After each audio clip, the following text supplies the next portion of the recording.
just before I get into the actual video, just an FYI, Saatie Survival returns next week. Anyway, into today's video, which is a 5 challenge ideas for survival Minecraft. So, let's just get straight into it with the first one, which is the restricted diet challenge. Now, this is a very simple one.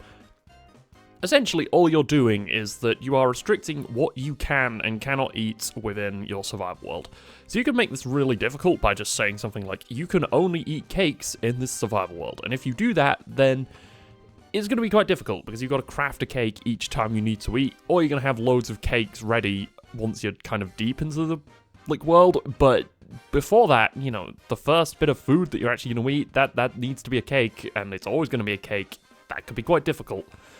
Obviously, you can make this really easy and just say bread, and bread's like really easy to get and easy to just make in bulk. So I think this is like a relatively easy challenge, but it's something where, you know, it just adds something a bit different to your survival world rather than just being just survive. You know, there's a bit more to think about in that you can't just eat anything or get food easily.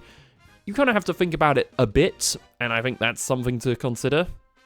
Anyway, the second challenge I have is, I would say, a lot harder than that. And again, I kind of want each challenge to get harder as I go on throughout this. So that's what this is. So the second challenge is the limited inventory challenge. So essentially what you're doing here is that you limit the amount of space or like items that you can have in your inventory.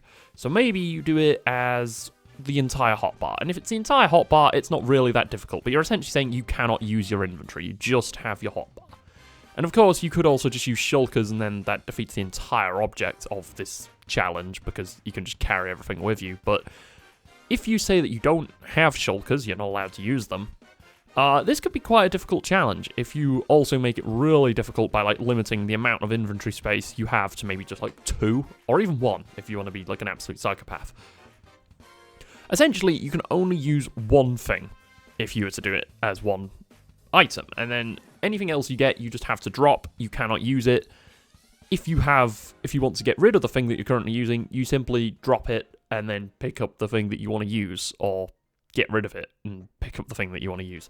So it's one of those things where I think it depends massively in terms of the difficulty of this on, you know, how many items you actually want to use. So I would say a good baseline would be like 5, because I would say that's very doable. It's not that hard, but it's still enough to the point where, you know, you are limiting yourself quite a bit.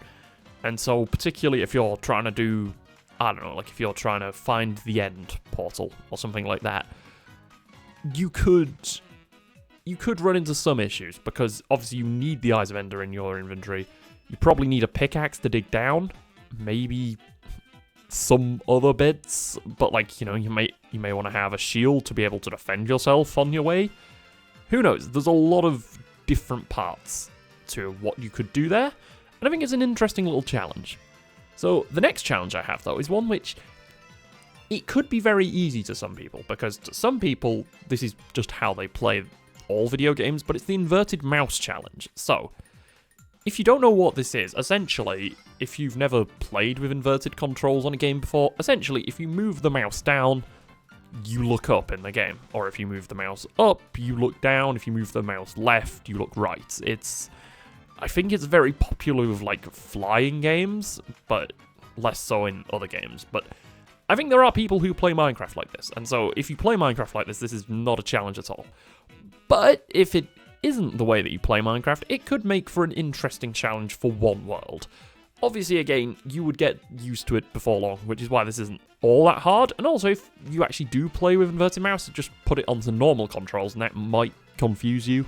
I don't know, because I'm guessing the muscle memory will be different. Essentially, all this is doing is just throwing off your muscle memory. And with time, again, I don't think it'd be that hard, and if the whole goal of your survival there is just defeat the Ender Dragon, I think before long you'd get used to that, but you could make it a bit more interesting by making some of the keybinds different, and maybe like changing, you know, like left click for attack to being right click, just as like a basic way to throw yourself off. Again, with time, you'd get used to the controls, but it could make for an interesting challenge, if nothing else. The fourth challenge I have is one which I've done before in terms of for parkour. I've never done this for survival because I don't really have enough buttons on my mouse, and that is mouse only. So, essentially what I did for the parkour was I just put all the important controls of parkour onto my mouse, and that is the extent of it. And then I tried to complete some parkour, like, courses just using my mouse. I wasn't allowed to touch my keyboard. Now, why this is so difficult is obviously because you've got a lot less buttons. And so if you've got a mouse that has a lot of buttons, it probably isn't that hard, other than the fact that, you know, again, you have to get used to it. But if you have fewer buttons, again, you have to think about what buttons are actually that important to you to beat Minecraft. So if I was to do this, I would probably need an attack button, I would probably need a button to move forwards, a button to jump, and then from there, maybe the same as right-click.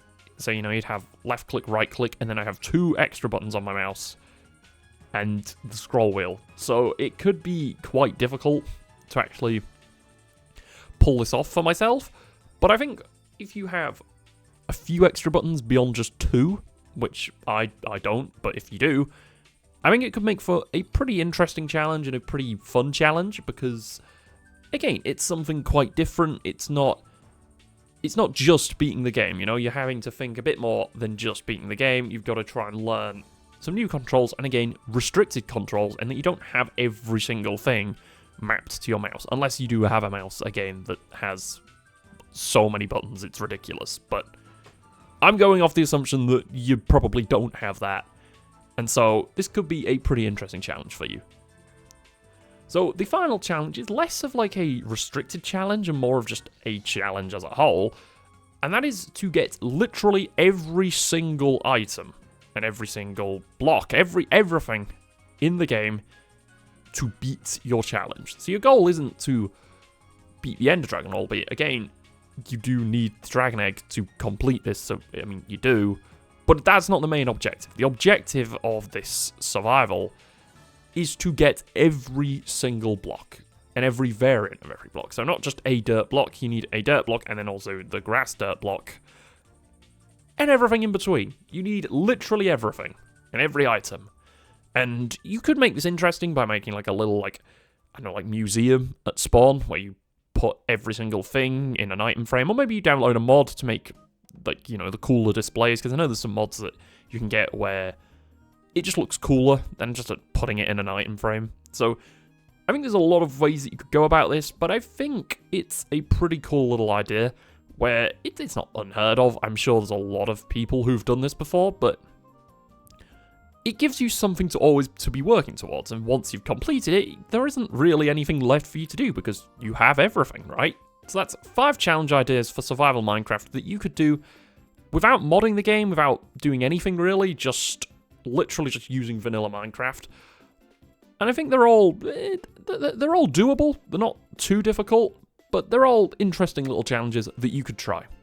Anyway, bye.